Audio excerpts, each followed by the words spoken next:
சித்ரா பௌர்ணமி சித்திரை மாதத்தில் வரும் சித்திரை நட்சத்திரத்தில் பௌர்ணமி அன்று கொண்டாடும் நம்மளுடைய விழாவாகும். இந்த சித்திர பௌர்ணமி அன்றைக்கு சிவன் எறும்பு 8000 கோடி ஜீவராசிகளுக்கும் படியளக்கும் நாளாகும். அன்றே நாம் எந்த ஒரு எறும்பு கூட எந்தவித தொந்தரவும் நாம செய்யக்கூடாது. அன்றுதான் பார்வதி தேவி ஒரு சித்திரம் வரைந்தாங்க. அந்த சித்திரத்திற்கு சிவன் உயிர் கொடுத்தார். அவர்தான் சித்திரகுப்தர். இந்த சித்திரகுப்தர் யமதர்மராஜாவோட கணக்க பிள்ளை. அவர் மக்களுடைய பாவ புண்ணியங்களை அவர்கள் செய்ததை அவருக்கு ஒரு நோட்டில் கணக்கு எழுதி அவரிடம் சமர்ப்பார். அதற்குண்டான பலன்களை மக்களுக்கு அவர் வழங்குவார். அதனால நம்ம இந்த சித்ரா பௌர்ணமி அன்னைக்கு ஒரு நோட்டும் பேனாவும் வச்சு நாம வணங்குறோம். அன்னைக்கு நம்ம முதல்ல விநாயகருக்கு தான் முதல் நம்ம பூஜை செய்யறது. அதனால ஒரு மஞ்சள் பிள்ளையார் பிடிச்சு இந்த இதை ஆரம்பிக்கணும் இந்த விழாவுக்கு.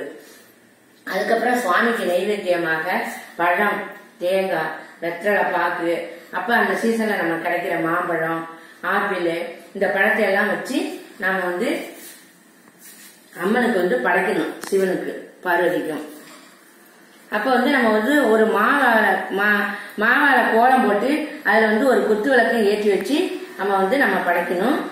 இந்த சித்திரகுப்தனுடைய இது அவருடைய இது கேது பகவான் தான் அதுக்கு அதிபதி.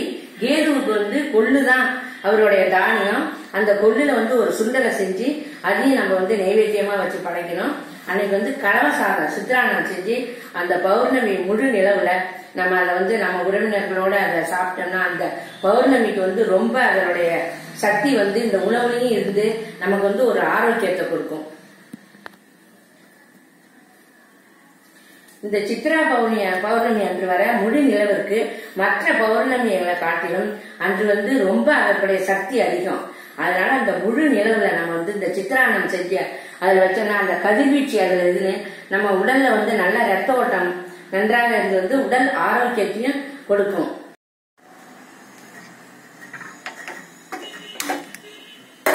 இந்த சித்திராண்ணம் செய்வதற்கு இப்ப முதல்ல எலுமிச்சை சாதம் செஞ்சுக்கலாம்.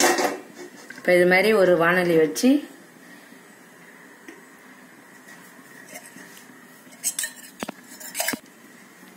இதுல ஒரு 2 ஸ்பூன் அளவுக்கு நல்லெண்ணெய் விட்டுக்குவோம். இந்த எண்ணெய் சூடாகட்டும். இப்ப எண்ணெய் சூடாயிருச்சு. இப்ப நம்ம 1 கப்பு சாதம் எடுத்திருக்கோம். இது ஒரு 1/2 ஸ்பூன் கடுகு, 1 ஸ்பூன் உளுத்தம்பருப்பு, நல்லா இந்த கரண்டியால 1 கரண்டி கடலைப்பருப்பு, 1 கரண்டி கொஞ்சம்,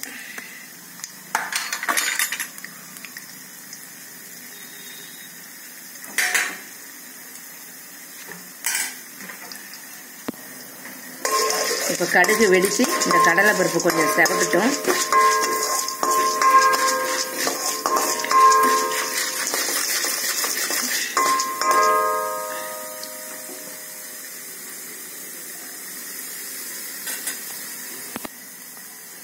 இப்ப இந்த எலுமிச்சை சாதத்துக்கு பெருங்காயம் தான் முக்கியம்.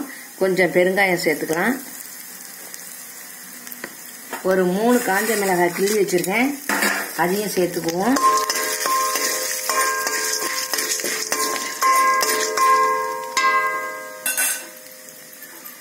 ஒரு 3 ஆர்க்கு கருவேப்பிலை.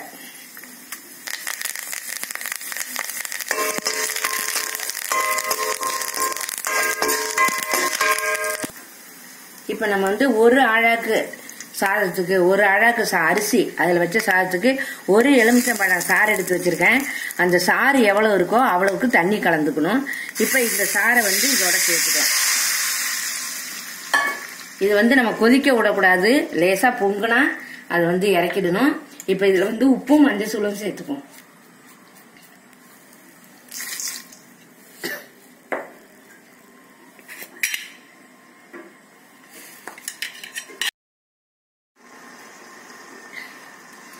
இப்ப நல்லா இதை கலந்துக்கலாம். கொதிக்க விடக்கூடாது. பொங்கல மாதிரி ஸ்டேஜுக்கு இறக்கிக்கணும்.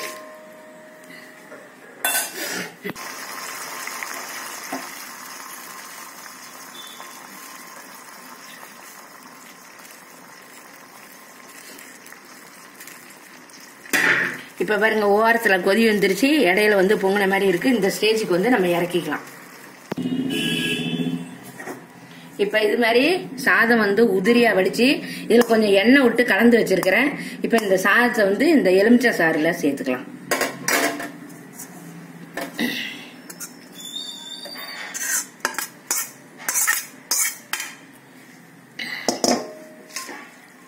இதை வந்து நல்லா இப்ப கலந்து விட்டுக்கணும்.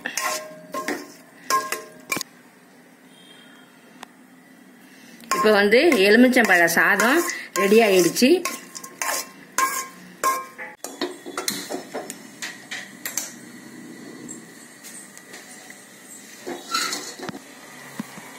இப்ப அடுத்து வந்து நம்ம வந்து தேங்காய் சாதம் செய்யலாம். இதுக்கு வந்து ஒரு 2 ஸ்பூன் தேங்காய் எண்ணெய் விட்டுக்கணும். இதுக்கு 2 ஸ்பூன் தேங்காய் எண்ணெய் விட்டாச்சு. எண்ணெய் கொஞ்சம் சூடாகட்டும். எண்ணெய் வந்து சூடாயிடுச்சு. இப்போ இதுக்கு வந்து 1/4 ஸ்பூன் கடுகு, 1/2 ஸ்பூன் உளுத்தம்பருப்பு, 1 கரண்டி கடலைப்பருப்பு. இப்போ இந்த கடுகு வெடித்து கடலைப்பருப்பு நல்லா செவக்கணும். இப்போ கடுகு நல்லா வெடிச்சிருச்சு, கடலைப்பருப்பும் செவந்து போச்சு. 1 காஞ்ச மிளகாய் சேர்த்துக்குவோம்.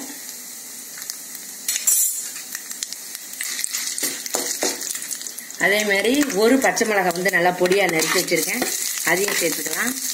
கொஞ்சமா இஞ்சி பொடியா நறுக்கி வச்சிருக்கோம், அதையும் சேர்த்துக்கலாம்.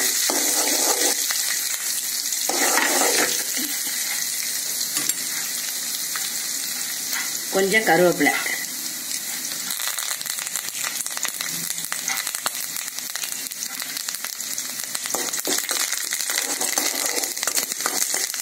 இப்ப இதுல வந்து 1 மூடி தேங்காய் வந்து நல்லா பொடியா துருவி வச்சிருக்கேன், அதையும் சேர்த்துக்குவோம். சேர்த்துக்கிட்டு அடுப்பு ஆஃப் பண்ணிடலாம். இந்த எண்ணெயிலேயே இது நல்லா கலந்துக்கணும்.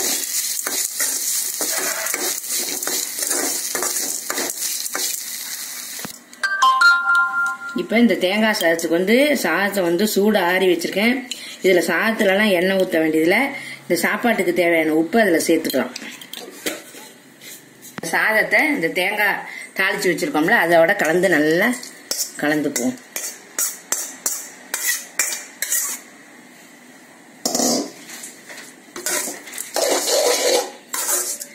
இப்ப வந்து தேங்காய் சாதமும் தயாராகிடுச்சு. அடுத்து வந்து தயிர் சாதம் பார்க்கலாம். இந்த தயிர் வந்து 1 கப் தயிர் எடுத்திருக்கேன். இந்த தயிருக்கு தேவையான உப்பும் அதுல கொஞ்சம் பெருங்காயமும் கலந்து வச்சிருக்கேன். இப்ப இதை தாளிச்சுக்கலாம். இதுக்கு வந்து ஒரு 2 ஸ்பூன் எண்ணெய் விட்டுக்கலாம். 1/4 ஸ்பூன் கடுகு, 1/2 ஸ்பூன் உளுத்தம்பருப்பு, 1 பச்சை மிளகாய், 1 வரமிளகாய் கிள்ளி வச்சிருக்கேன்.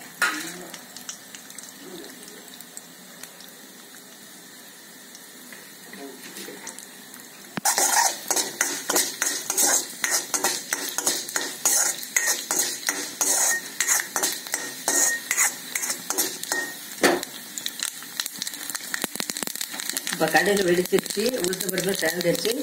1 பச்சை மிளகாய் வந்து பொடியா நறுக்கி வச்சிருக்கேன், அதையும் சேர்த்துக்கலாம். கொஞ்சமா இஞ்சி பொடியா நறுக்கி வச்சிருக்கேன், அதையும் சேர்த்துக்குவோம்.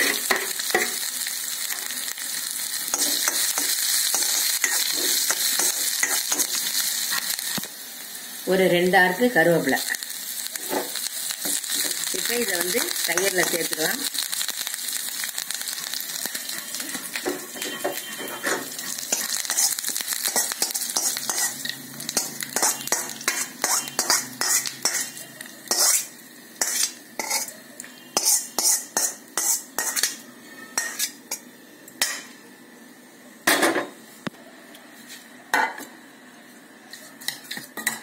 இது நல்லா கலந்துக்கணும்.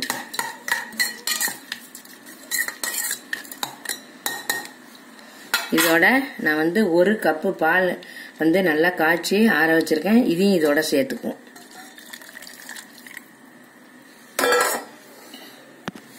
இது மாதிரி இந்த சாதத்தை நல்லா குக்கர்ல வச்சு கரண்டி வச்சு நல்லா மசிச்சுக்கணும் தயிர் சாதத்துக்கு. அப்பதான் அந்த சாதம் வந்து நல்லா குழைவா நல்லா இருக்கும்.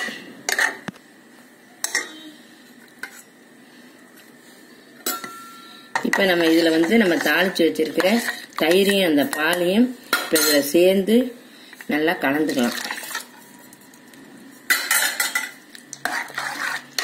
இப்போ சித்திரான்னம் தயிர் சாதம் தயாராகிடுச்சு. இதில் வந்து ஒரு கரண்டி மாதுளை பழம், ஒரு 4-5 திராட்சை சேர்த்துக்கலாம், கொஞ்சமாக மல்லித்தழை. இப்போ இதை நல்லா கலந்துட்டுக்கும்.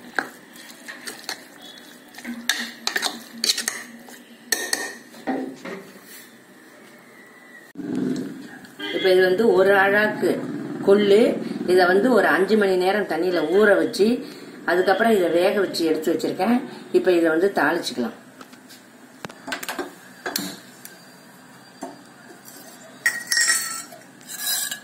ஒரு 2 ஸ்பூன் எண்ணெய் விட்டுக்குவோம்.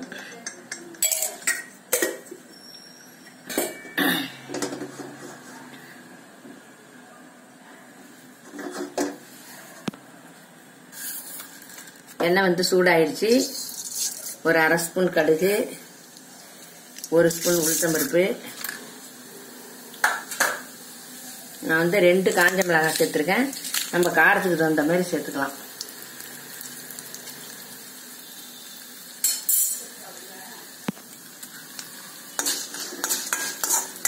இப்போ நல்லா இதை கலந்து விட்டுக்கலாம்.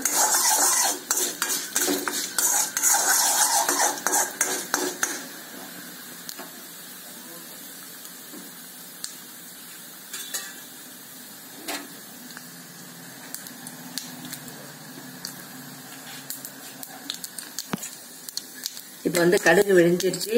இப்போ இஞ்சி சேர்த்துக்கலாம்.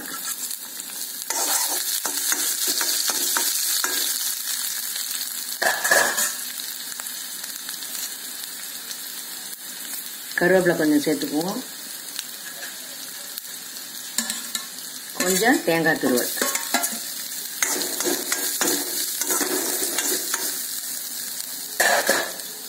இப்போ நம்ம வேக வச்சிருக்கிற கொள்ளை சேர்த்துக்கலாம்.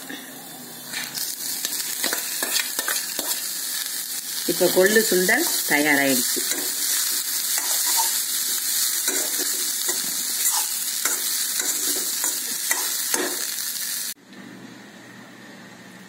இந்த சித்ரா பௌர்ணமிக்கு உண்டான இந்த நைவேத்திய பொருள் வந்து இப்போ வந்து கொள்ளு சுண்டல் வைக்கிறோம். எலுமிச்சை சாதம், தேங்காய் சாதம், தயிர் சாதம்.